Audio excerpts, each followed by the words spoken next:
성도 여러분, 안녕하십니까? 오늘 안식일은 음력으로 1월 1일 새해 첫날이자 첫 안식일입니다.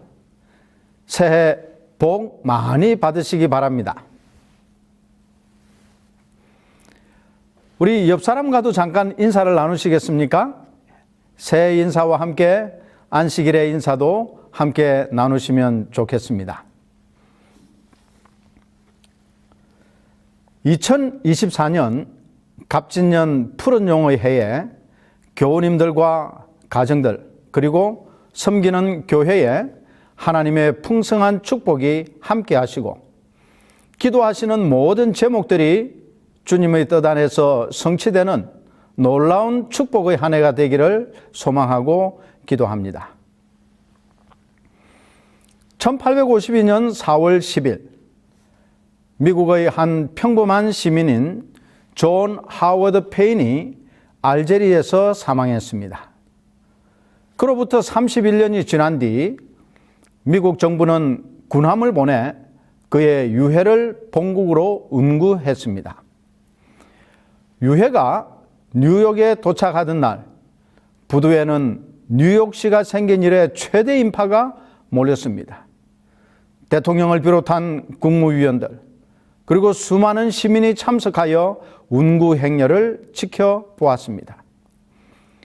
군악대의 연주와 예포가 울려 퍼졌습니다. 이 페인은 위대한 정치가나 전쟁에서 승리한 장군도 아니고 위대한 과학자나 거대 기업의 경영인도 아니었습니다. 평범한 시민이었던 극작가 존 페인은 어떻게 이처럼 수많은 미국인들의 마음을 사로잡았을까요? 그것은 바로 그가 작사한 한 곡의 노래 때문이었습니다. 그 노래의 제목이 Home Sweet Home, 한국어로는 즐거운 나의 집이라는 곡입니다. 페인이 노랫말을 쓰고 영국인 헨리 비숍 경이 곡을 붙여 만든 세계인이 애창하는 노래가 되었습니다. 그런데 정작 이 노래의 가사를 쓴 페인은 부유하고 행복한 집안에 태어난 사람이 아니었습니다. 그는 고국인 미국을 떠나 프랑스 파리에서 아주 가난하고 거할 집도 없이 처량하게 살았습니다. 평생 결혼을 하지 않고 불황자로 살며 거리를 떠돌아다녔습니다. 어느 해 12월이 되고 크리스마스가 가까워오자 거리와 집집마다 크리스마스 장식을 하고 있었습니다. 이 페인은 부러운 마음에 이곳저곳을 돌아다니다가 저녁 시간에 어디선가 크리스마스 캐롤을 부르는 소리가 들려서 그 노래 소리를 따라가 보니 아주 조그마한 집의 거실에 가족들이 둘러앉아 함께 노래를 부르는 모습을 조금 열려진 문틈을 통해 볼 수 있었습니다. 그 모습을 보면서 이 페인은 떠나온 고향으로 돌아갈 수 없는 자신의 서글픈 현실 속에서 고향을 그리워하며 지은 시가 바로 즐거운 나의 집입니다. 여러분은 돌아갈 고향이 있으십니까? 혹은 고향을 떠나 타지 생활을 하신 지는 얼마나 되었습니까? 저도 고향을 고등학교 때에 떠났으니 참 오래되었습니다. 이제는 부모님도 계시지 않고 고향에 가도 어렸을 때 살았던 집도 없고 형제나 친척들도 더 이상 그곳에 살지 않습니다. 그렇기 때문에 딱히 돌아갈 이유도 없어요. 이처럼 명절이 되어도 가야 할 고향이 없고 찾아뵈야 할 부모님께서 계시지 않으니 참 서글픈 생각이 듭니다. 여러분, 부모님이 살아계시고 형제 자매들이 있을 때 효도도 잘 하시고 형제 자매들 간에 우애 있게 지내시기를 바랍니다. 코로나 이후에 추석이나 구정을 맞이해서 고향을 찾는 귀성객 수가 매번 3천만 명을 넘는다고 합니다. 남한 전체 인구가 5천만을 조금 넘으니 전체 국민의 약 65% 이상이 이동하는 셈입니다. 참 어마어마한 숫자이죠. 이처럼 고향을 가는 길, 그리고 꼭 고향을 가는 것이 아니더라도 어딘가로 간다는 것은 아주 기쁜 일입니다. 제가 어렸을 때 외갓집에 가는 것은 참 즐거운 추억으로 남아 있습니다. 엄마나 누나의 손을 잡고 버스를 타고 개울을 건너고 마을 앞에 있는 방앗간을 지나서 마을 입구에 들었습니다. 만나는 어르신들께 인사를 하고 외갓집에 들었으면 햅쌀로 지은 밥과 시골에서만 맛볼 수 있는 각종 반찬들이 준비되어 있었습니다. 특히 제가 누룽지를 좋아했는데 부엌에서 밥을 짓는 아주머니들이 가마솥에서 먹기에 좋게 노릇하게 구운 누룽지를 주시면 그렇게 좋을 수가 없었어요. 뿐만 아니라 큰 대봉감 그리고 곶감 이것을 실컷 먹을 수 있었고 갓 짠 참기름으로 나물을 비벼 먹는 비빔밥도 그 맛이 일품이었습니다. 그리고 이제 집으로 돌아올 때가 되면 들기름, 참기름, 참깨, 고춧가루, 유가, 기타 등등 한 짐을 들고 옵니다. 참 즐겁고 기쁘고 추억이 많았던 여행길이었습니다. 먼저 오늘 본문의 말씀을 읽어보겠습니다. 예수께서 가라사대 어찌하여 나를 찾으셨나이까? 내가 내 아버지 집에 있어야 될 줄을 알지 못하셨나이까 하시니 양친이 그 하신 말씀을 깨닫지 못하더라. 누가복음 2장 49절 50절에 있는 말씀입니다. 이스라엘 백성들은 1년에 3번씩 유월절과 오순절과 장막절에 이스라엘의 수도인 예루살렘에 가서 성전에서 거행되는 예식에 참여해야 했습니다. 특히 12살 이상의 남자는 의무사항이었습니다. 오늘 본문의 성경 말씀은 예수님께서 12세가 되시어 처음으로 예루살렘과 성전에서 거행되는 유월절 예식에 참석하기 위해 부모님과 함께 예루살렘에 갔을 때 있었던 사건입니다. 특별히 이 유월절은 세 절기 가운데 가장 많은 사람들이 참석하는 축제였습니다. 우리가 다 아시다시피 유월절은 이스라엘의 건국 역사와 함께 시작된 유서 깊은 절기입니다. 이집트에서 노예로서 살다가 모세라는 출중한 지도자를 통하여 이스라엘 백성들이 민족을 이루어 이집트를 탈출합니다. 그런데 당시의 이집트 왕과 신하들 그리고 그 백성들은 값싼 노동력을 제공하던 이스라엘 백성들이 이집트를 떠나는 것을 허락할 수가 없었습니다. 그래서 하나님께서는 10가지의 재앙을 내려 이스라엘 백성들을 보내주도록 하였는데 그 마지막 재앙이 이집트 사람의 모든 가정에서 장자들이 하루 저녁에 죽임을 당하는 재앙이었습니다. 그런데 이스라엘 백성들의 집에는 어린 양의 피를 그 문설주에 바르게 하심으로 장자를 죽이는 재앙에서 벗어나게 하시고 그날 이스라엘은 한 독립된 국가로서 이집트를 떠나게 된 것입니다. 오늘날로 말하면 어쩌면 독립기념일인 셈인 것이죠. 그러므로 이 유월절을 지키기 위해 여행하는 사람들은 대부분 걸어서 가거나 또 노인이나 몸이 불편한 사람들은 낙이나 다른 동물들을 타고 갔습니다. 여러분, 이 여행 중에 얼마나 많은 이야기를 나누고 웃음꽃이 피었을까 하는 것은 쉽게 생각해 볼 수 있습니다.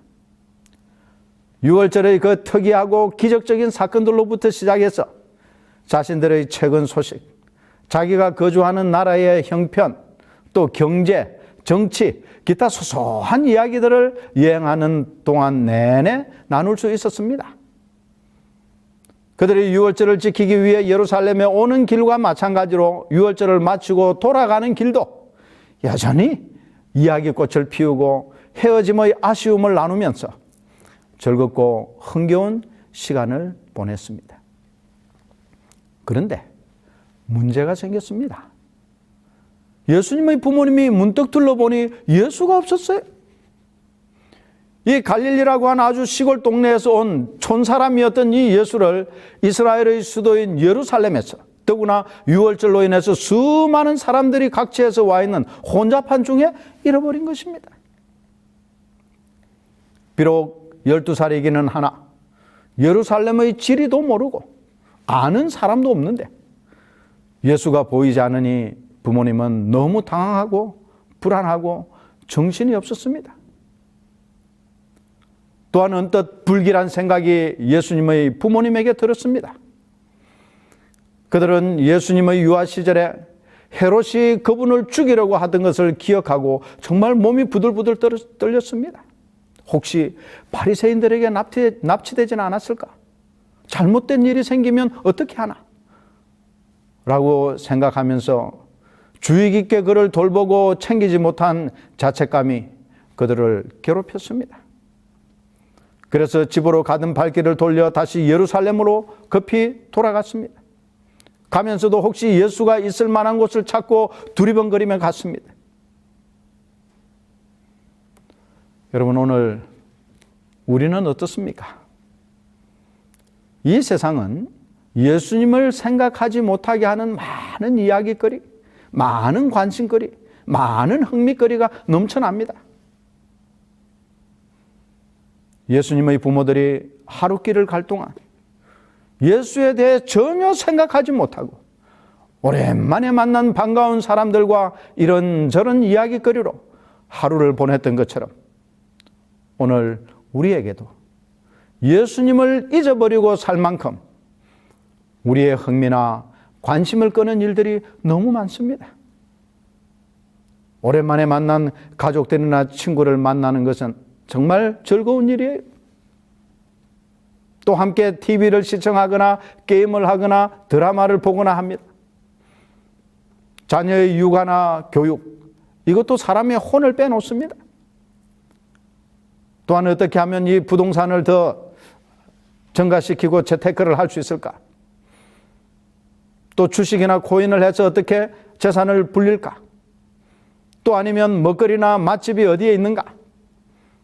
각종 게임이나 인터넷, 그리고 또 우리의 건강, 운동, 질병 예방 등등 수도 없이 우리의 흥미와 관심을 기울이게 하는 것들이 있습니다. 여러분, 우리 삶의 목표를 분명히 해야 합니다.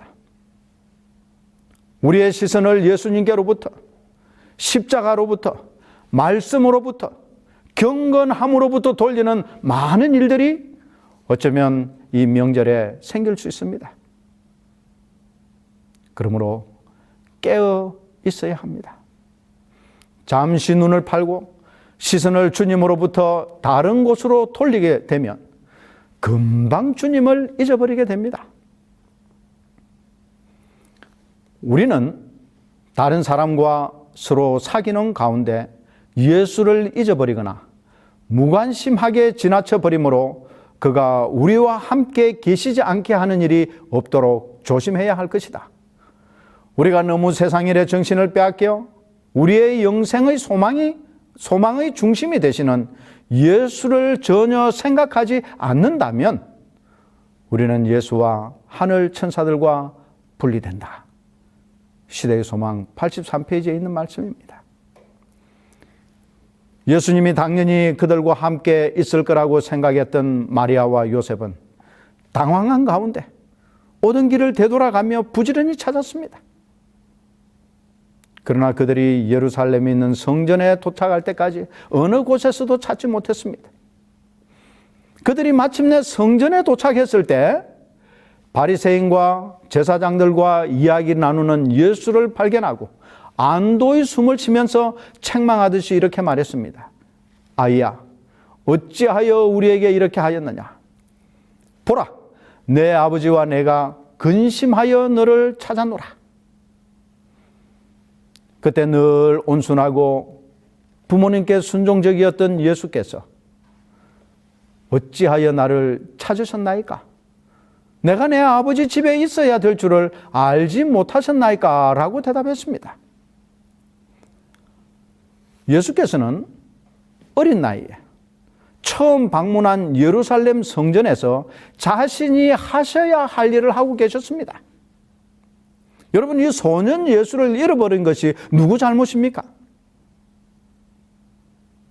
많은 사람들이 붐비는 혼잡한 곳에서 아들의 손을 잡고 그들이 가는 길에서 벗어나지 않도록 주의를 기울이며 돌보아야 했었습니다. 아들이 함께 있는지 없는지도 모른 채 그저 사람들과 어울려 이런저런 이야기를 나누며 하룻길을 갔던 부모님의 잘못이었습니다. 이 예수님은 비록 어린 나이였지만 자신이 있어야 할 곳에 있었고 자신이 해야 할 일을 하셨던 것입니다. 여러분, 예수님께서 하신 내 아버지의 집이라고 하는 이 표현은 예수님이 누구에게 속해 있는지를 알려줍니다. 이것은 육신의 부모인 마리아와 요셉을 거부하고 부정하는 것이 아니라 예수님께서 영적으로 하나님과의 어떤 관계를 맺고 있는지를 설명해 주는 적절한 표현인 것입니다. 요셉과 마리아에게 예수님은 자신의 아들이기 이전에 하나님의 아들임을 선언하고 확인시켜주는 대답이었습니다.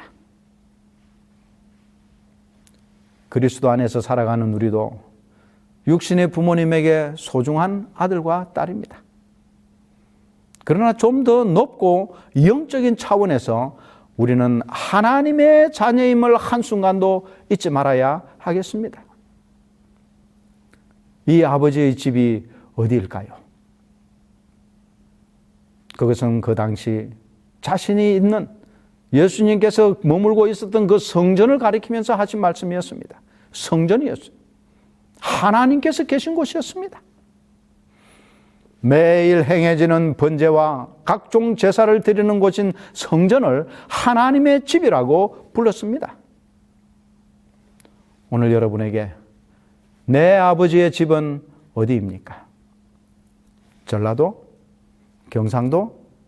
충청도입니까? 여러분의 육신의 부모님이 계신 곳이 있듯이 영적 부모님이 계신 곳이 있습니다.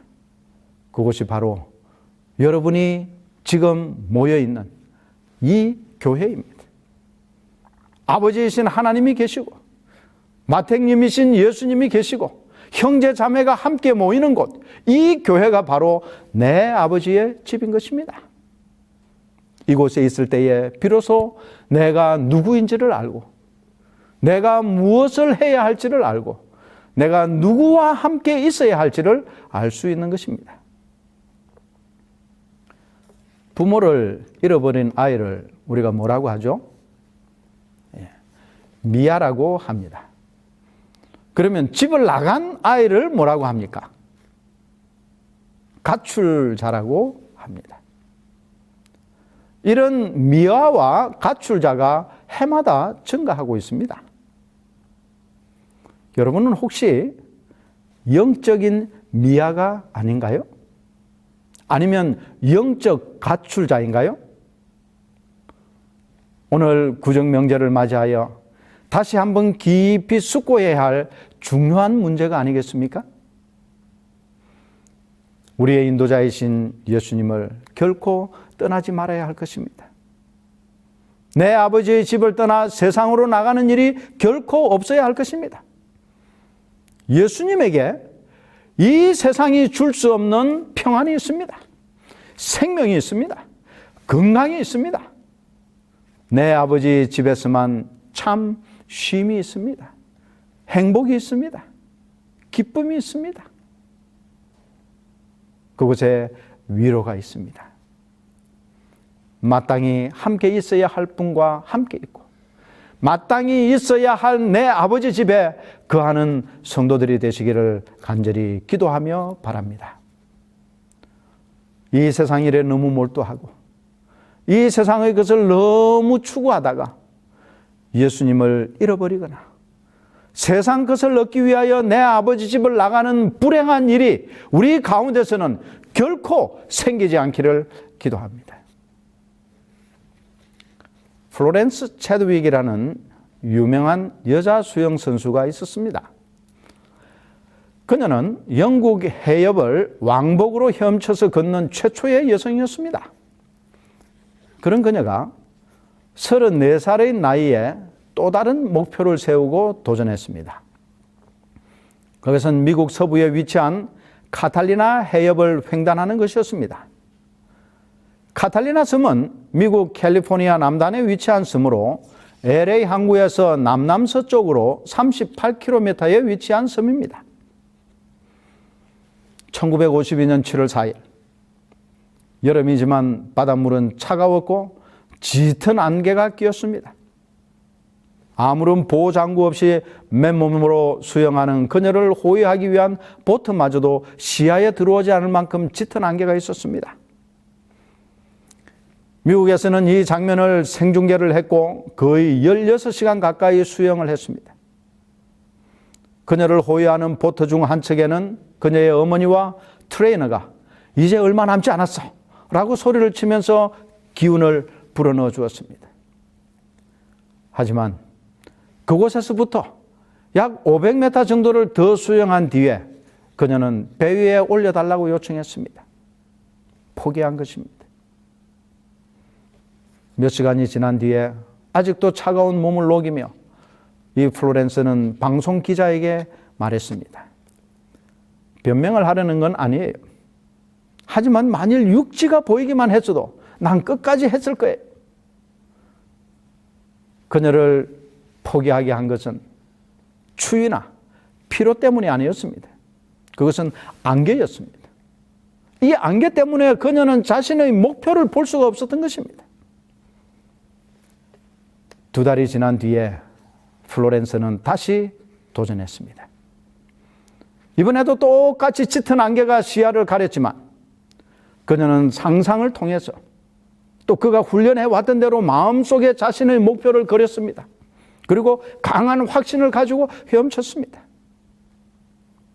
그녀는 저 안개 뒤편 어딘가에 육지가 있는 것을 상상했으며 이번에는 성공할 수 있었습니다.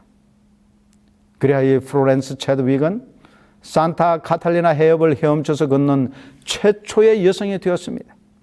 그것도 남자가 세운 기록을 2시간이나 단축시키는 놀라운 기록이었습니다. 그녀가 강조한 말이 이것입니다. 목표에서 눈을 떼지 마세요. 우리는 하늘 본향을 향해 가는 순례자라고 합니다. 그저 목표 없이 그저 발길 닿는 대로 가는 그런 방랑자가 아닙니다. 우리는 내 아버지의 집을 향해 가는 귀성객입니다. 이 길은 나 혼자 가는 길이 아닙니다. 우리의 유일한 안내자요 보호자이신 예수님과 함께 가는 길입니다. 차를 타고 기차를 타고 비행기를 타고 가는 것이 아니에요. 나를 사랑하사 자신의 생명을 십자가에 내어주신 예수님을 믿는 믿음으로 가는 것입니다.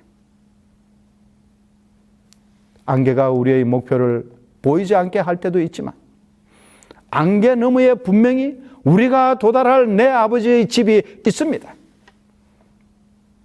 우리의 목표를 흐리게 하고 보지 못하게 하는 이 세상에 관한 관심을 이제는 버리도록 하십시다. 구정으로 다시 한 해가 시작되는 이날 우리의 목표를 다시 한번 점검하는 시간을 갖게 되시기를 바랍니다. 내가 가고 있는 이 길이 아버지의 집을 향해 가는 올바른 길인지 다시 한번 우리의 여정을 살펴보는 시간 되시기를 바랍니다. 내가 주님과 함께하고 있는지 그분과 동행하고 있는지 확인하며 새로운 한 해를 시작하는 여러분과 제가 되기를 간절히 바라면서 오늘 말씀을 줄이겠습니다. 기도하시겠습니다. 사랑과 자비가 많으신 우리 아버지 하나님, 은혜를 감사합니다. 오늘 많은 사람들이 구정 명절을 맞이하여 고향을 찾고 부모님을 찾고 가족과 친지를 찾아 여행하는 중에 있습니다. 아버지 하나님이시여, 다시 한번 우리 자신을 살펴보고 우리가 가는 영적 여행길을 점검할 수 있는 기회가 되게 해 주시옵소서. 내 아버지가 계신 그 아버지의 집으로 우리가 올바르게 가고 있는지 우리 자신을 다시 한번 확인하게 하시고, 예수님과 동행하고 있는지를 매 순간 확인하면서 가는 하늘 가는 기성객들이 될 수 있도록 축복해 주시옵소서. 예수님 이름으로 감사하며 기도드리옵나이다. 아멘.